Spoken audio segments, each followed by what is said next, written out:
country has remained the same or risen.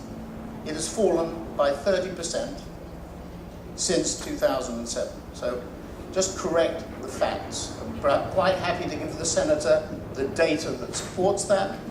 That figure includes all the Google and Twitter and Facebook revenues. It is true that the proportion of revenues that Google, Twitter and Facebook have has risen as a proportion, but the absolute levels are sharply down. And I'm going to try and explain why that is from a multinational or international context. It's not down for good reasons in my view, but that's because I'm CEO of the largest advertising and marketing services company in the world, and therefore I would say that, wouldn't I? I'm speaking from my own position, from my own camp. But it is simply not true, and it has nothing to do with tax.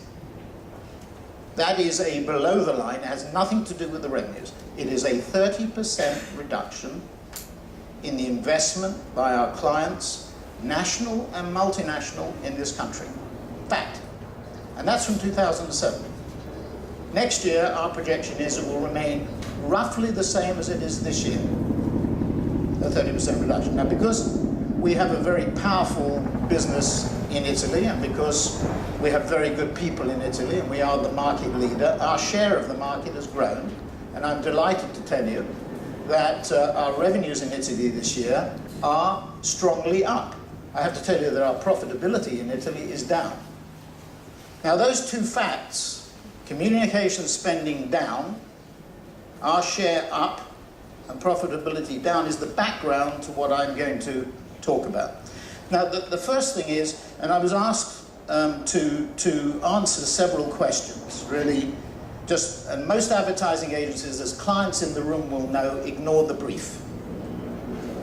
I'm going to stick to the brief, and the brief said, what businessmen and business communities think about the Italian economy, a picture of the international perception of Italy, a firm that is crucial to return to growth, the invitation to look at growing markets of the Middle East and Asia, as they did in Germany, views on the prospects for economic recovery in Italy, chances of Italy to attract foreign investment, role of communications, the Italians, that the British and American newspapers are sticking it to the country or being critical of the country, too much severity, my point of view on perception. So that's an awful lot to get through in now only 11 minutes, but let me try. So we do, as Massimo knows, an analysis of countries, a perception of countries, and I have data that I shared with the foreign ministry, the previous foreign minister, last year, but I will just repeat it to you. And this is a summary of waves that we do of the perception of Italy amongst consumers around the world. And we do it for all countries, or as many countries as we can. And these are the highlights, and let me just read it. So, Italy's assets. Apart from minor changes in countries, that since we did the last wave, the global perception of Italy's assets is solid and stable. It is perceived as a unique country with a cultural and historical heritage which attracts millions of people from around the world, including me. It was so attractive to me that I managed to attract an Italian wife from Rome. Italy's personality is emotive. Now, this is where, and I apologize for this, but this is what the research says. So, this is the emperor's clothes. You remember the kid who saw the emperor, didn't have clothes, said he was naked, nobody else said? Italy's personality is emotive, with limited substance, shallow substance actually, and conventional stereotypes are confirmed. The issue is that Italians are losing self-esteem and enthusiasm towards their country, perceiving it as less energetic and intellectually not engaging. Let me just give you, traditionally, Italy in the European perception is steady. Germany has always seen Italy as a leading country and an amazing place to visit. France recognizes Italian uniqueness and their assets, but with a sentiment of competition, because France and Italy do compete in some of the cultural and social things and tourism things. Spain thinks of Italy as a brother country, similar for character and attitude, UK, interestingly, is an exception. The UK has recently started looking at Italy as less unique and less relevant as a country. So that may account for some of the stuff that we see in the press. The USA and Japan have a positive image of Italy, but with some warnings.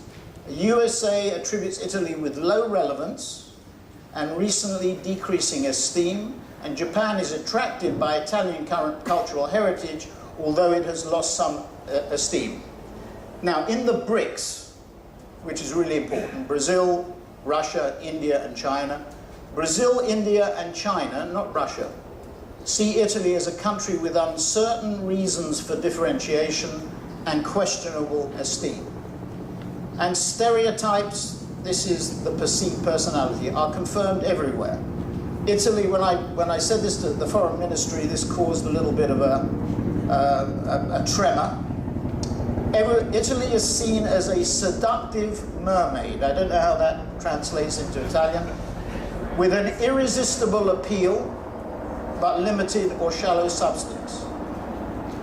On self-perception, Italy evaluates itself, that's Italians evaluating Italy, in a more balanced way. So that's the picture, and I apologize, but it's the research that we see Italy on the basis of the latest research we've done. Now, let me just quickly, in the 7 minutes that I've got left, and I will try to keep to the time, let me try and address why I think this is happening.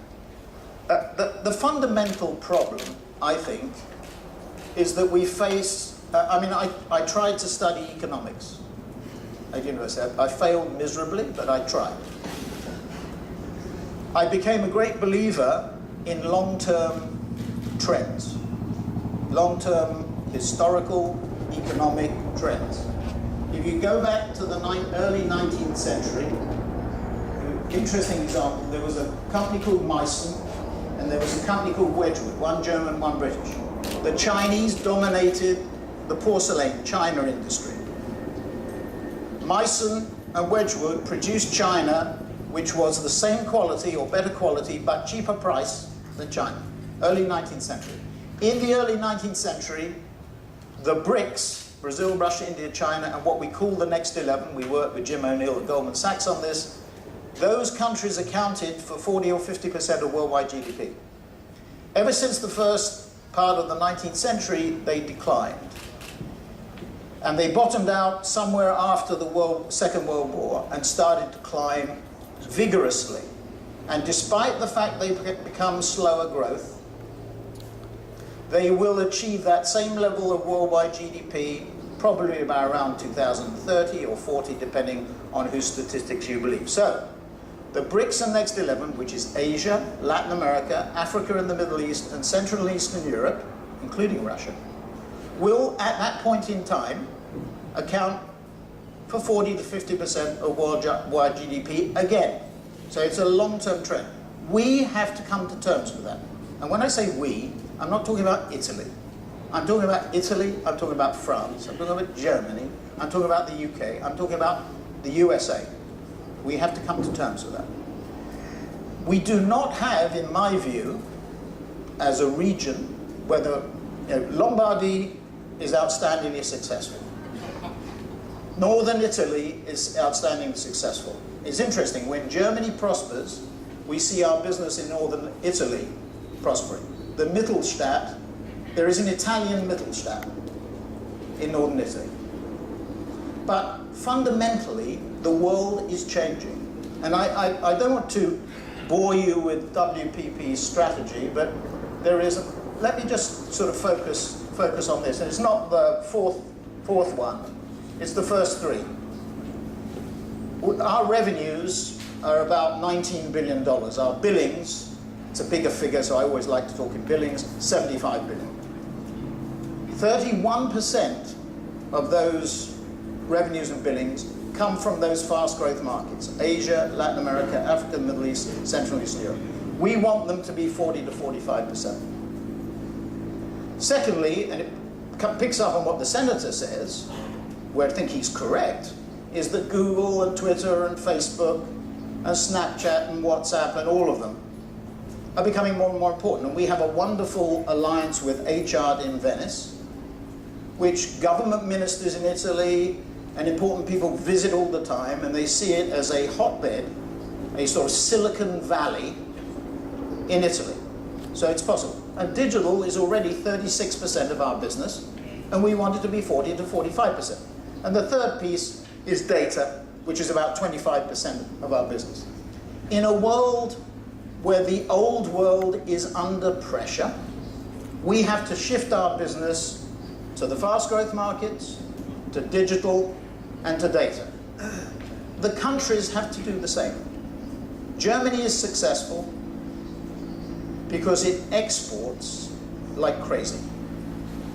I have the British ambassador here, so I have to be careful what I say. Britain's export success beyond the EU has not been successful. That's why I think leaving the EU, if we have a referendum in 2017 and we leave the EU, it will be a disaster. Because the pattern of trade that Britain has is more to the old world than the new and fast-growing world. But that, in my view, is the reason why companies are reducing their spending in communications in Italy and in the old world, because it's not quite as steep. In the UK, actually, it's grown, because the UK is the service capital of the world. I can make the argument that locating yourself in London for a global headquarters is the best place in the world. It's the balance between the US and the East.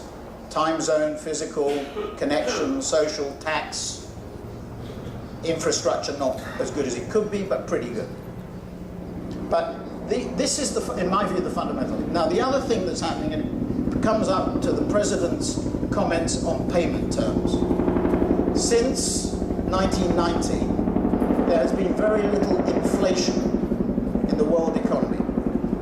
Our clients have had very little pricing power. And in 2008, the Lehman catastrophe, when the world almost came to an end, remember that Warren Buffett said it was America's financial Pearl Harbor. GE was 24 hours away from being unable to refinance its corporate commitments. So the world nearly came to an end. That is seared into the brains, in my view, of most corporations. They are terribly conservative. And inside companies, procurement and finance has become more important than marketing and growth. If you look at the Q3 forecast results that have recently come out on both sides of the Atlantic, you will see most companies not making their top line, but making their bottom line where they made it by cutting costs. That is a short-term strategy. And the problem is that corporations lose their management.